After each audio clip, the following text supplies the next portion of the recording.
Yeah, alles heel. Good morning. Good. So sleepy. How can one person be so sleepy? Honestly. Don't make me louder. My voice will get louder eventually, and your ears will bleed. Just bear with it for.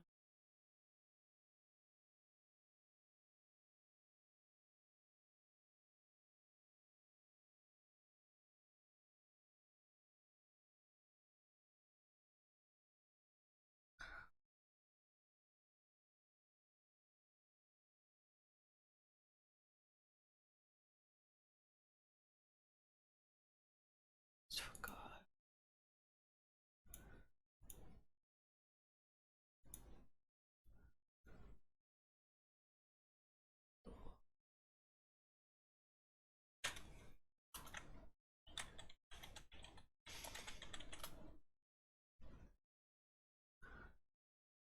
Okay.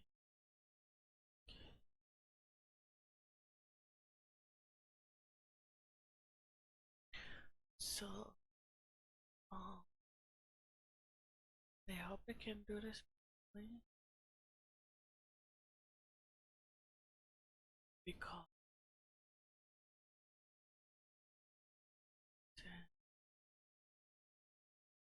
I hope I can do this properly because I'm seriously too tired. I had a really hard time getting. Tiana, bet you be listening. Just here because you know she would scold me if I skip. I wanted to just go back to bed. Sleep. Sleep.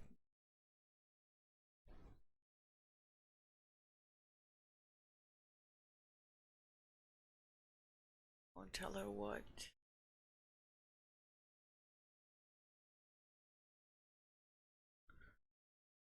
I don't know. I don't.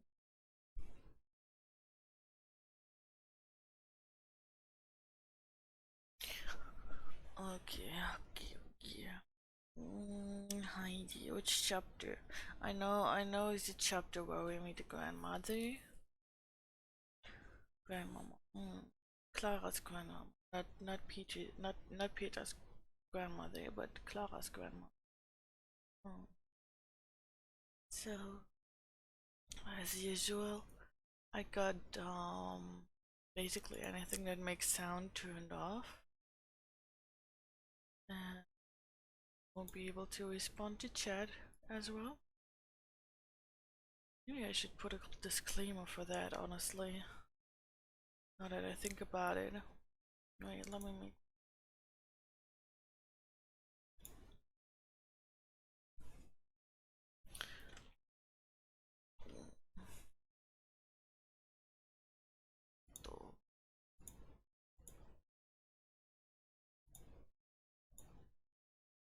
The heck?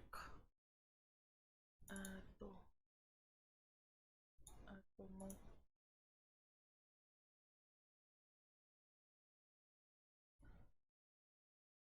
Maybe try.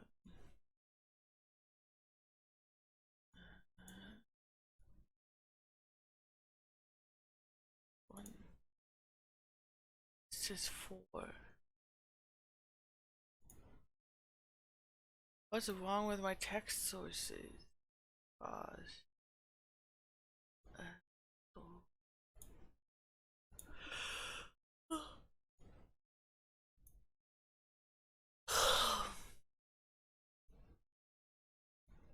Hmm.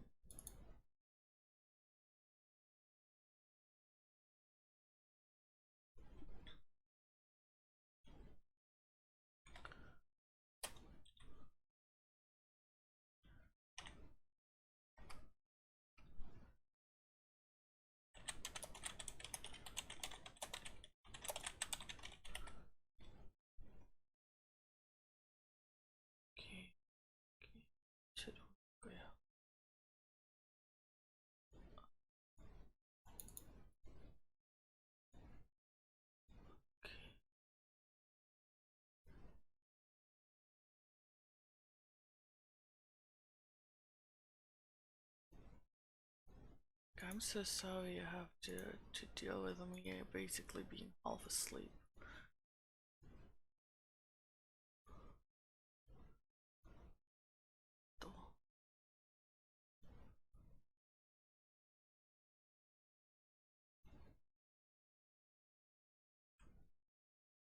Uh, yeah, I got here. I'm very sorry, but jump scare is turned off, and you guys should know this. You guys should definitely know this. What? Why would you want to play that at a reading stream? That's totally messed up. Not even funny. Yes, I am really sleepy. So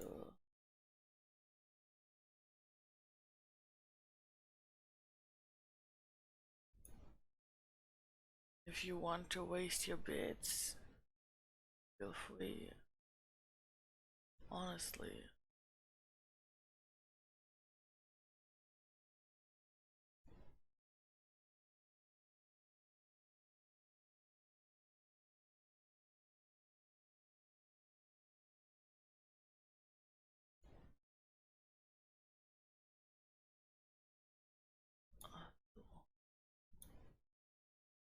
Okay.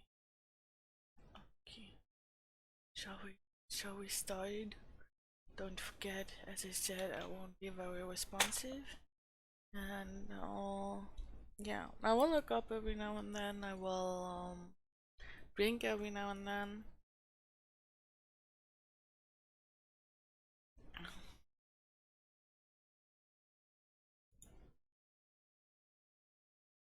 Sure.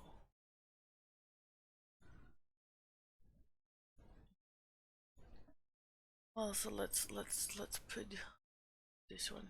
This one. Let's put a shine on my head. Sure. What the fuck? Oh, what am I doing? Sure. Yeah.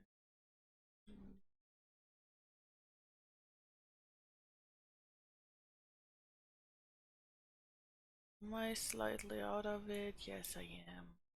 Does it really matter? No, it does not. Okay. Yes.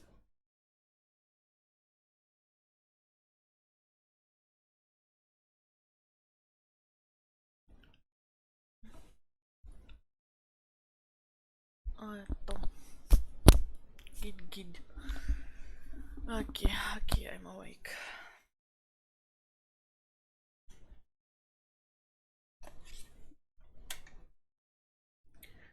Chapter 10.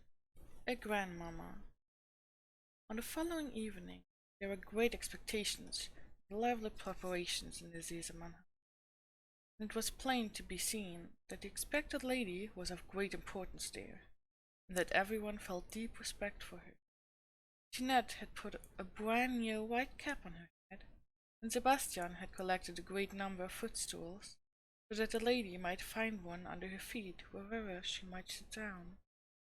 Fräulein Rottenmeier, very erect, ran through the rooms inspecting everything, as if to signify that even though a second ruling power was near at hand, her own, for all that, had not come to an end. The carriage rolled up to the door, and Sebastian and Tinette rushed down the stairs. Fräulein Rottenmeier, in a dignified way, followed slowly after, for she knew that she had to appear to welcome Frau Sesemann.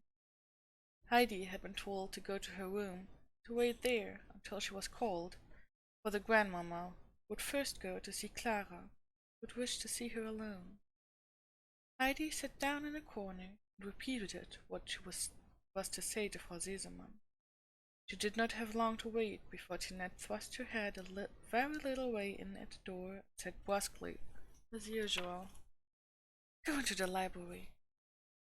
Heidi had not dared to ask Fräulein Rottenmeier for an explanation about the manner of addressing the grandmamma, but she thought the lady must have made a mistake. Until now she had always heard a person called Frau or Herr, with the name following, So she settled the matter thus in her own mind. As she opened the door into the library, the grandmamma called out to her in a friendly voice, "Ah, here is the child. Come here to me and let me look at you." Heidi ran to her, and in her voice said distinctly, "How do you do, gnädige?" "And why not?" said the grandmamma, laughing. "Is that what you say at home? Did you hear that in the Alps?" "No, no one among us has that name," said Heidi earnestly. "Neither has anyone here," said the grandmamma, again laughing, patted Heidi affectionately on the cheek. "It's no matter. In the nursery I am grandmamma, and you shall call me so. You can remember that, can't you?" "Yes, I can," said Heidi confidently. "I always called you so before." "Well, you understand now," said the grandmamma, nodding her head quite merrily. Then she took a good look at Heidi, nodding her head again from time to time, and Heidi looked very earnestly into her eyes, for they had such an expression of kindness that they made her feel quite at her ease, so that she could not look away. She had such beautiful white hair, and around her head a lovely lace frill, and two broad strings fluttered from her cap, and moved continually as if a light breeze hovered around the grandmamma. This seemed to Heidi very peculiar. "And what is your name, child?" then asked the grandmamma. "My name is only Heidi, but if anyone wants to call me Adelheid, I pay attention." Heidi hesitated, for she felt a little guilty, since she still made no reply when Rottenmeier called unexpectedly, "Adelheid," for it did not really seem to her that this was her name. Fräulein Rottenmeier was just coming into the room. "Frau Sesemann will doubtless admit," broke in Fräulein Rottenmeier, "that I had to choose a name which could be pronounced without so much difficulty, for the sake of the servants." "My dear Rottenmeier," replied Frau Sesemann, "if a person is named Heidi, and she is accustomed to the name, I call her so, and let it remain so." Fräulein Rottenmeier was very much troubled, because the old lady continually addressed her by her name alone, without any prefix. But there was nothing to be done about it. Grandmamma always had her own way. There was no help for it. Besides, her five senses were keen and sound. She always knew what was going on in the house. On the day after her arrival, when Clara lay down at the usual time after dinner, the grandmamma took a seat in an easy chair by her side, closed her eyes for a few moments. Then she jumped up, for she was immediately awake again, and went out into the dining room. There was no one there. "Ah, she is asleep," she said to herself. Then went to Fräulein Rottenmeier's room, and knocked loudly at the door. After some time she appeared, and started back somewhat alarmed by the unexpected visit. "Where does the child stay at this time, and what does she do? I should like to know about it," said Frau Sesemann.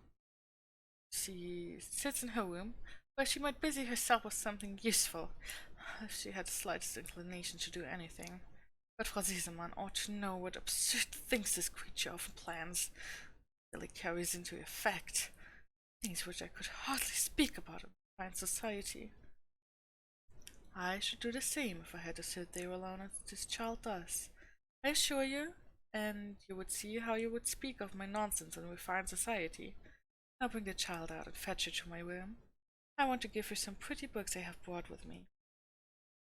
"That is just the trouble, it is indeed," exclaimed Fräulein Rottenmeier, wringing her hands. "What can a child do with books? All this time she has not even learned her ABCs. It is really impossible to get a single idea into the creature's head. The Herr Kandidat can tell you about that. This excellent man didn't possess the patience of an angel from heaven, he would long ago have given up trying to teach her." "This is very strange. She doesn't look like a child who cannot learn the alphabet," said Frau Sesemann. "Now bring her to me. She can first look at the pictures in the books." Fräulein Rottenmeier was desirous to make further of making further remarks, but Frau Sesemann had already turned around and was hurrying back to her own room. She was very much surprised to hear of Heidi's stupidity, and thought she would make an investigation, but not with the Herr Kandidat, though she really valued him on account of his good character. She always spoke to him in a particularly friendly way whenever she met him, but then hurried away in order not to be drawn into conversation with him, for his manner of expressing himself was rather annoying to her. Heidi came into the grandmamma's room and opened her eyes wide when she saw the gay pictures and the large books which the lady had brought with her. Suddenly, Heidi screamed aloud when the grandmamma turned a new leaf. She looked at the figures with gleaming eyes. Then all at once bright tears rushed to them, and she began to sob as if her heart would break. Grandmamma examined the picture. It was a lovely green pasture, where all sorts of animals were feeding and nibbling the shrubs. In the middle stood a shepherd, leaning on a long staff and gazing at the happy creatures. It seemed as if there was a golden light over it all, for the sun was just going down beyond the horizon. The grandmamma took Heidi by the hand. "Come, come, child," she said in a friendly way. "Don't cry, don't cry. The picture made you remember something. But see, there is a lovely story about it, which I will tell you this evening. There are a great many more beautiful stories in the book, which can be read and repeated. Come, we must have a little talk together. Dry your tears, and now stand right here in front of me, so that I can look straight at you. There, that's all right. Now we are happy again." But it was still some time before Heidi could stop sobbing. Grandmamma gave her a good while to recover, merely saying encouragingly now and then, "There, that's good. Now we are happy again together." When she finally saw that the child was quieted, she said, "Now you must tell me something, my child.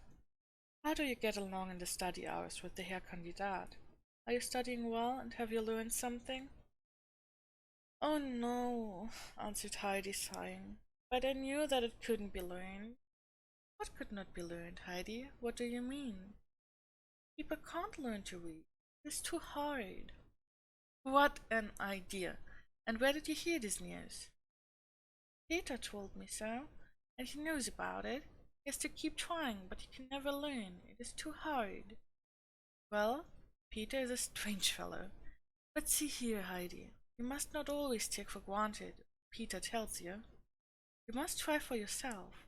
Surely you have not listened with all your mind to the Herr Kandidat and looked at the letters." "It's of no use," asserted Heidi, with a tone of entire submission to the inevitable. "Heidi," said the grandmamma, "now I am going to tell you something. You have not learned to read yet because you believed your Peter, but now you must believe me. I tell you, really and truly, that you can learn to read in a short time, like a great many children, who are like you and not like Peter. And now you must know what will happen when you read. You have seen the shepherd in the beautiful green pasture. As soon as you can read, you shall have the book for your own, so that you can learn his whole story, just as if someone told it to you. All that he is doing with his sheep and goats, and all the remarkable things that happen to him. Would like to know this, wouldn't you, Heidi?" Heidi had listened with the eagerest attention, and now she said, with beaming eyes and drawing a deep breath, "Oh, if I could only read now!" "It will come, and it won't take long. That I can see already, Heidi. And now we must look after Clara. Come, we will bring the lovely book with us." And the grandmamma took Heidi by the hand and went with her into the library. Since the day when Heidi had wanted to go home, Fräulein Rottenmeier had scolded her on the steps, told her how naughty and ungrateful she had shown herself by wishing to run away, that it would be a good thing if Herr Sesemann never knew about it. A change had taken place in the child. She had the idea that she could not go home if she wished, as her aunt had told her, but that she must stay in Frankfurt for a long, long time, perhaps forever. She had also understood that Herr Sesemann, when he came home, would think her very ungrateful. She imagined that Clara and grandmama would think so too. Heidi dared tell no one that she wanted to go home. She did not wish to cause the grandmama to be cross, like Fräulein Rottenmeier. But in her heart, the burden grew heavier and heavier. She could no longer eat. Every day she grew a little paler. At night she often lay awake for a long time. But as soon as she was alone, all was still around her. Everything came so lifelike before her eyes. The elm and the sunshine on it and the flowers. Finally she fell asleep. She would see in her dreams the red-pointed cliffs of Falknes, the fiery snowfield of Zesplaner. In the morning she would awake, full of joy, be ready to run out of the hut. Suddenly she was in her big bed in Frankfurt, so far, far away, could not go home. Then Heidi would bury her head in her pillow, and weep very softly, so that no one might hear her. Heidi's unhappiness did not escape the grandmama's notice. She let some days pass by to see if there would be any change in her, if her downheartedness would pass away. But as Heidi remained the same, the grandmama could often see early in the morning she had been crying. She called the child one day into her room and said with the greatest kindness, "Now, tell me, Heidi, what is the matter? Is something grieving you?" But Heidi would not seem ungrateful to the kind grandmama for fear she might no longer be so friendly toward her. So she said sadly, "I cannot tell you." "Oh? Can you not tell Clara?" asked the grandmama. "Oh no, I can tell nobody," said Heidi decidedly, looking so unhappy that the grandmama pitied her. "Come, my child," she said, "I want to tell you something. When we have a sorrow we cannot speak to anybody about, then we tell the dear God in heaven, to ask him to help us, for he can take away every sorrow that troubles us. You understand that, don't you? You pray every night to the dear God in heaven, thank him for everything good, and ask him to keep you from all harm." "Oh no, I never do that," answered the child. "Have you never prayed then, Heidi? Do you not know what it is?" "I used to pray with the first grandmother, but it is so long ago that I have forgotten about it. You see, Heidi, the reason you are so sad is because you know no one that can help you. Just think what a good thing it is, when something troubles and distresses you in your heart, that you can go any moment to the dear Lord and tell him everything, and ask him to help you when no one else can help you. And he can always help you and make you happy again." A glad light came into Heidi's eyes. "Can I tell him everything? Everything?" "Everything, Heidi, everything." The child drew her hand out of the grandmama's and said quickly, "Can I go?" "Certainly, certainly," was the reply. Heidi went away to her own room and sat down on a footstool, folded her hands, and told the dear Lord everything that was in her heart, everything that made her sad. She asked him, urgently and sincerely, to help her and let her go home to her grandfather. A little more than a week had passed since this day, when the Herr Kandidat asked to see Frau Sesemann, as he wished to talk with her about an important matter. He was called into the room. Frau Sesemann politely offered him her hand. "My dear Herr Kandidat, I am glad to see you. Sit down here by me." She pushed a chair toward him. "There, now tell me what brings you here. Nothing unpleasant, no complaint?" "On the contrary, gracious madam," began the Herr Kandidat, "something has happened which I no longer expected, and anyone who could have glanced at what went before, at all suppositions, would have decided that what has actually happened and taken place in the most wonderful way was utterly impossible, as if in opposition to all consistent to the— Has the child Heidi possibly learned to read, Herr Kandidat?" broke in Frau Sesemann. The Herr Kandidat, taken aback, looked at the lady in speechless amazement. "It is really quite wonderful," he said at last. Not only that the little girl, after all my thorough explanation and unusual pains, did not learn her ABCs, but also, and especially, that the shortest time after I had decided to give up the unattainable, without further explanation, putting the bare letters, so to speak, before the little girl's eyes, she took hold of the reading overnight, as if it were, and then at once read the words with such correctness as I have seldom found with beginners, almost equally wonderful to me as the gracious lady's perceptions, straight away suspecting that this improbable fact was possible. A great many wonderful things happen in the course of one's life, affirmed Frau Sesemann, laughing with satisfaction. Two things might happen, fortunately. For instance, new zeal in learning and a new method in teaching, and neither can do any harm, Herr Kandidat. Let us rejoice that the child has done so well. Let us hope for good progress. Whereupon she accompanied the teacher out of the room, went quickly to the library, to assure herself that the delightful news was true.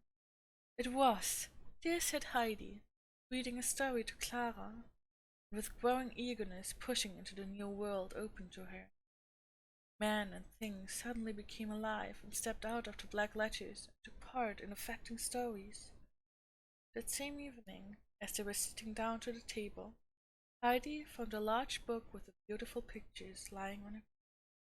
When she looked inquiringly at the grandmamma, Frau Sesemann said, nodding in a friendly way, yes, yes, now it belongs to you.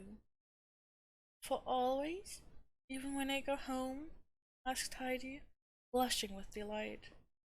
Certainly, for always, said the grandmamma assuringly. Tomorrow we will begin to read it.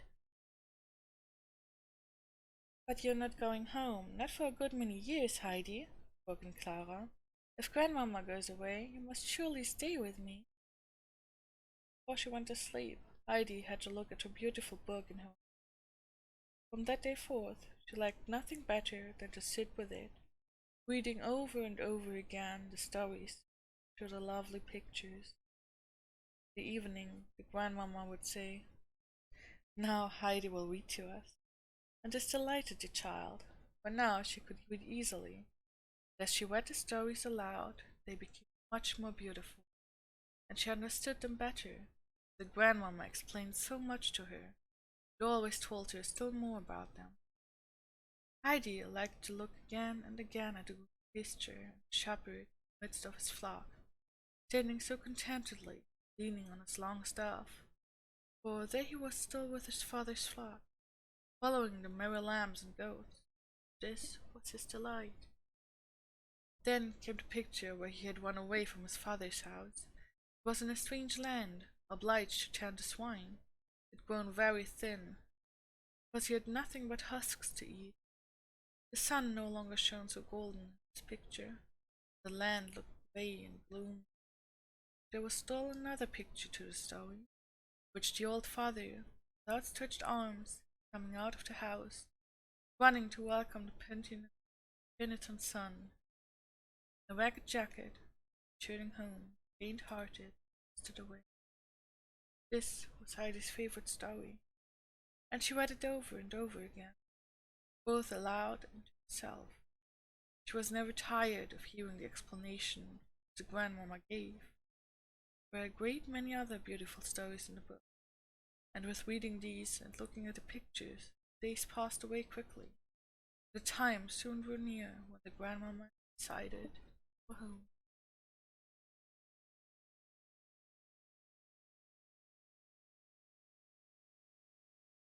And that's it for Tim. Take a short break. I've got a drink, and then I will continue with chapter 11.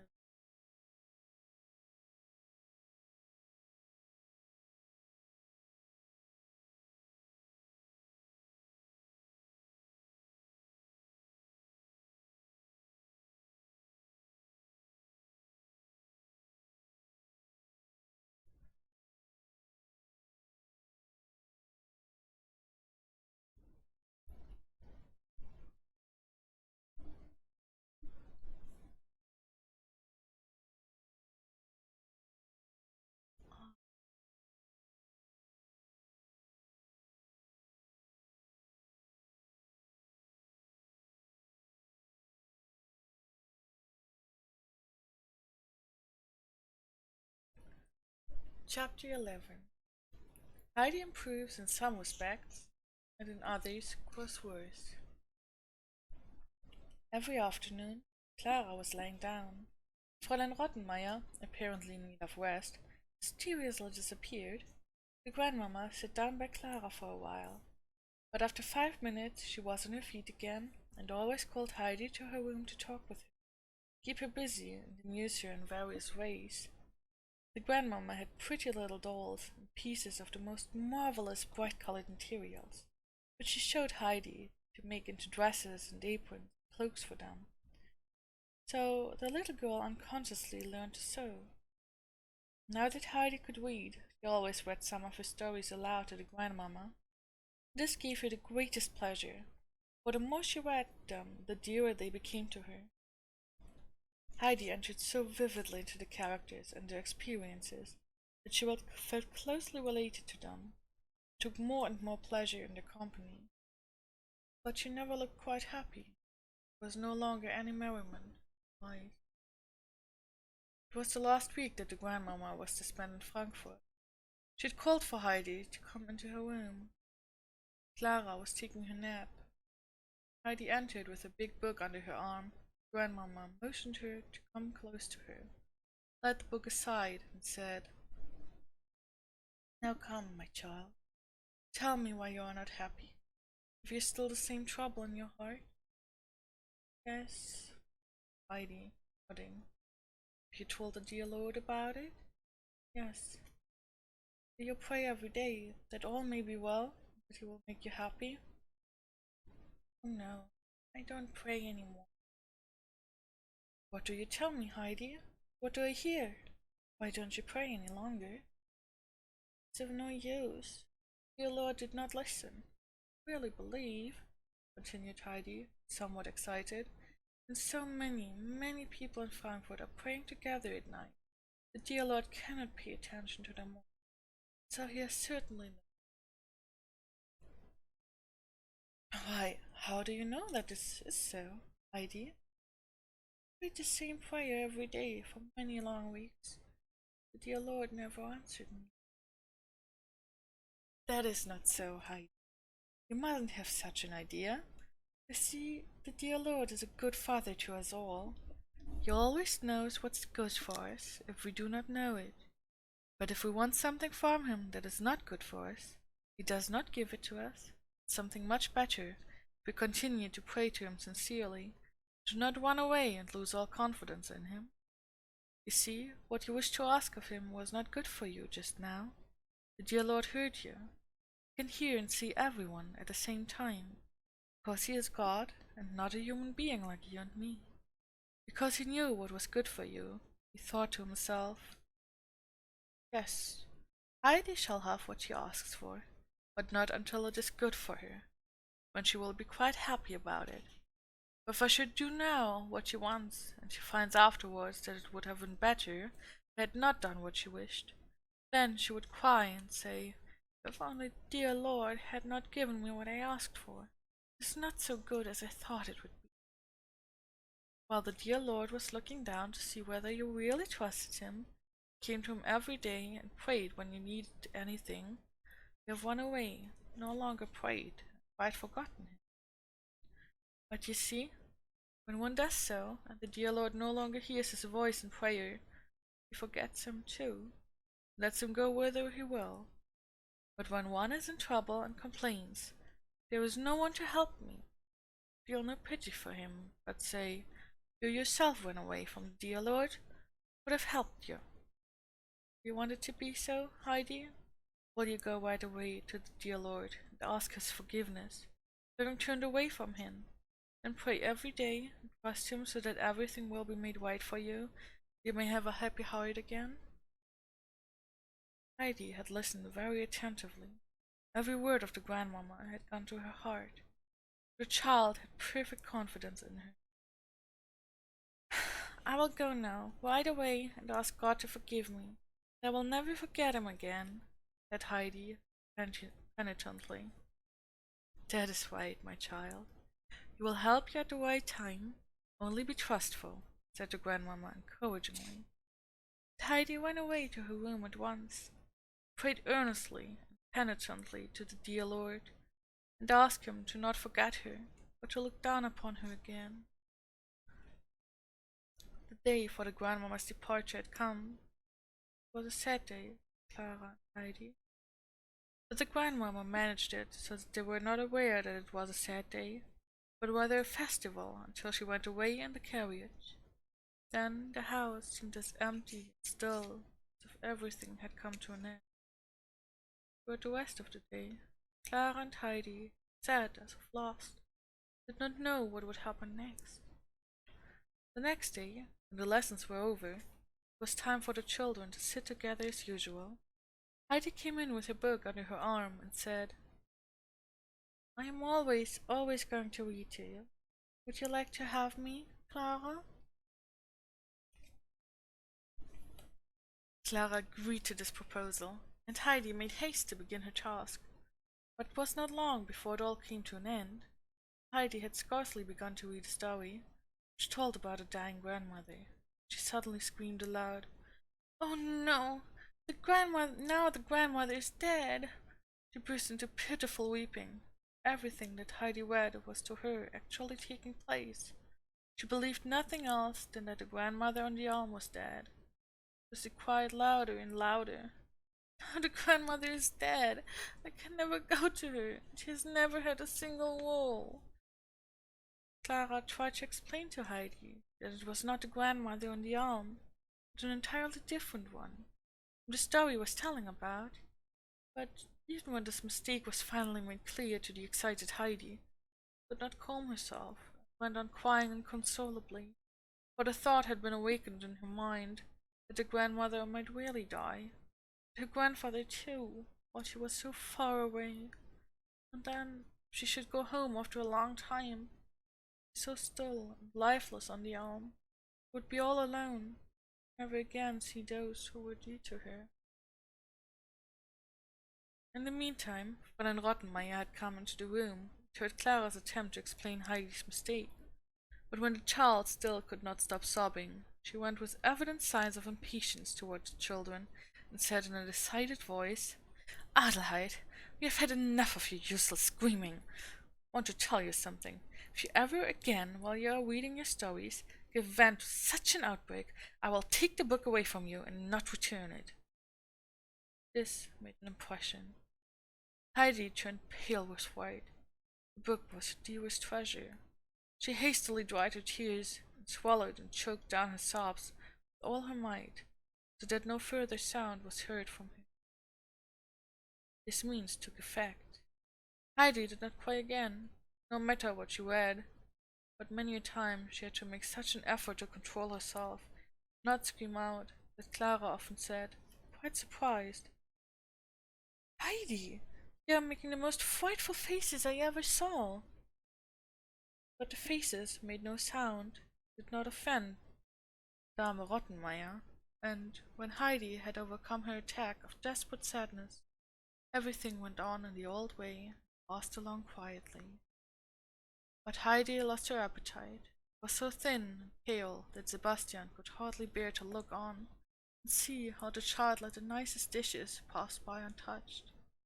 He often whispered to her encouragingly, asked her something. "Take some of it, Mamselle, it is fine. Not such a little. A good spoonful, and another."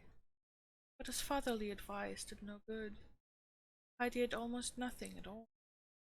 At night, when she lay down on her pillow, everything at home instantly came before her eyes, and then, out of homesickness, she wept in her pillow very softly, so that no one might hear her. A long time passed in this way. Heidi scarcely knew whether it was summer or winter, for the walls and windows, which were the only things to be seen from the Sesemann house, always looked the same. She went out only when Clara was particularly well, could be taken for a drive in the carriage. This was always very short, for Clara could not bear to go far, so they seldom went beyond walls and pavement, but usually turned round before they reached the suburbs, so that all they saw were beautiful wide streets, where plenty of houses were to be seen, with no grass and no flowers. or fir trees and mountains. Heidi's longing for a glimpse of the beautiful things she had been accustomed to almost every day. Now the mere name of one of these suggestive words was enough to cause an outbreak of pain. Heidi had to struggle against it with all her might. Thus passed the autumn and winter.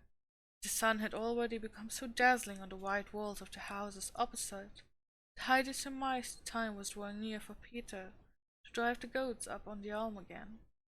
The golden rock roses would be glistening in the sunshine, and every evening all the mountains wound be on fire. Heidi would sit down in a corner of a lonely room, put both hands over her eyes, so that she might not see the sunlight on the walls opposite, and thus she would sit without stirring, silently fighting against her burning homesickness, until Clara called for her.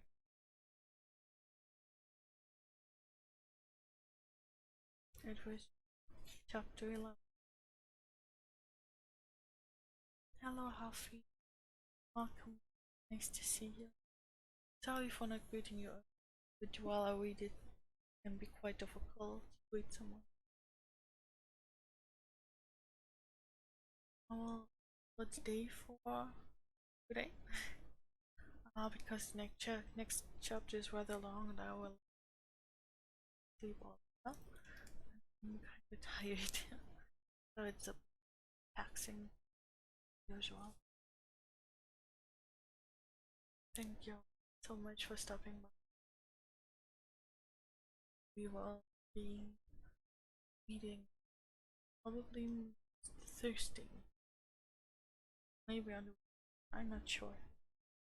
I will see you. Just have to stay tuned until next week.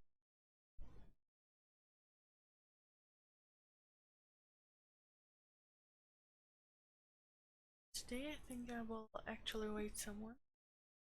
Because Dara is hard model. I wanna check in with them.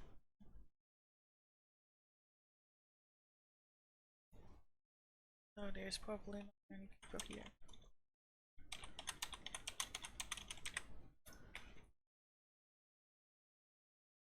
As follower subscriber only, but I think that's okay. You can just enjoy the drawing. Hope you have a good day. Every day. I will see you next time.